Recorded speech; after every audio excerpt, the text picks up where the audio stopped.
Olá, buenos días a todos los hermanos de la Primera Iglesia Presbiteriana San Marcos en Copiapó y a todos los amigos que nos acompañan. La gracia del Señor sea con vosotros. En nuestra serie devocionales Apocalipsis para hoy, el tema es Carta a la Iglesia de Filadelfia, parte 3. Capítulo 3 de Apocalipsis, de los versículos 8 al 10, que dice: Yo conozco tus obras, y aquí he puesto delante de ti una puerta abierta, la cual nadie puede cerrar, porque aunque tienes poca fuerza, has guardado mi palabra y no has negado mi nombre. He aquí yo entrego de la sinagoga de Satanás a los que se dicen ser judíos y no lo son, sino que mienten. Y aquí yo haré que vengan y se postren a tus pies y reconozcan que yo te he amado. Por cuanto has guardado la palabra de mi paciencia, yo también te guardaré de la hora de la prueba que ha de venir sobre el mundo entero, para probar a los que moran sobre la tierra. Que el Señor nos bendiga con su palabra. Ya dijimos que la iglesia de Filadelfia enfrentaba dos obstáculos para cumplir su ministerio, y el primero fue considerar la poca fuerza que tenía la iglesia, en el versículo 8. El segundo obstáculo era la oposición de los judíos que vivían en la ciudad, versículo 9. La observación del Señor es muy fuerte, llama a aquella oposición satánica de judíos que fueron llamados de sinagoga de Satanás. Es posible comprender mejor esta expresión al mirar textos como Efesios 6:12. Aquellos individuos podían ser judíos según la carne, pero no eran del verdadero pueblo de Israel, considerando el sentido del Nuevo Testamento, Romanos 2, del 17 al 29.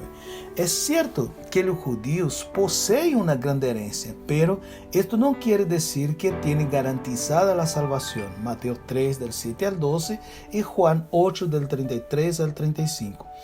Primero, importante destacar cómo era la oposición que hacían los mismos judíos en contra de la iglesia de Filadelfia. Primero, intentaban excluir de la sinagoga de los judíos aquellos hermanos que eran judíos cristianos. Y en segundo lugar, usaban falsas acusaciones en contra de los cristianos. Y vale considerar que Satanás es el grande acusador y para ello usa personas para cumplir sus propósitos. Apocalipsis 12, versículo 10. No es una tarea fácil anunciar y dar testimonio de Cristo mientras líderes de la misma iglesia esparcen mentiras sobre los que lo hacen. La iglesia de Esmirna también enfrentaba el mismo problema con la misma oposición. Apocalipsis 2:9. Los hermanos de Filadelfia tenían oportunidades y obstáculos, pero no tenían temor al considerar que el Señor posee las llaves y que el mismo Señor controla el resultado final. A veces el miedo hace con que la iglesia pierda oportunidades en puertas que el Señor abre. En segundo lugar, el Salvador ofrece tres motivadoras promesas. Primero, el Señor juzgaría a los enemigos de Filadelfia, 3:9. Significaba que un día los enemigos de Filadelfia iban a reconocer que los hermanos estaban correctos. Dios mismo lucharía por ellos. Segundo, Dios los libraría de la prueba que iba a venir sobre el mundo entero, versículo 10. Podría ser una referencia inmediata a la persecución oficial de Roma que estaba por venir, pero el texto puede también referirse a la gran tribulación que vendrá antes de la segunda venida de Cristo. Con todo, hay una orientación y una promesa que caminan juntas. El versículo 11 dice: He aquí yo vengo pronto. Motiva a la iglesia de Filadelfia a ser perseverante con lo que había recibido para recibir la corona que ya tenía. Y en tercer lugar, hay también una promesa en el versículo 12. Al que venciere. Esta promesa es al que venciere. Dios los honraría. La idea de columna en el templo de Dios no saldrá de allí.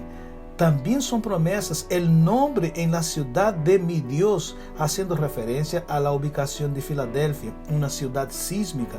Pero los hermanos fieles estarían en una ciudad celestial absolutamente sólida, indestructible.